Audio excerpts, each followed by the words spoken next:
shi yasa babu wadda yayi asara a harkar addini kamar wadda yake yin abu don mutane,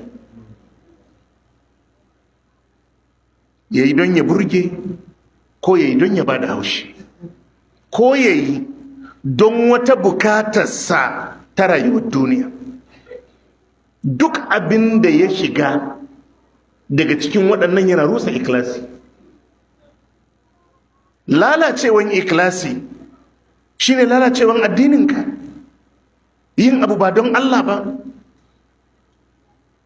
Dukkan waɗannan salloli da kake yi, dukkan waɗannan azumummuka da kake yi, sadakoki da kake yi, karatun alkur'ani da kake yi, tsayuwa da kai akan tafarki na sunna, dukkan abun da kake yi da sunan addini, wannan abun ba za ka amfani shi ba ranar alkiyama har sai in don Allah ka yi shi.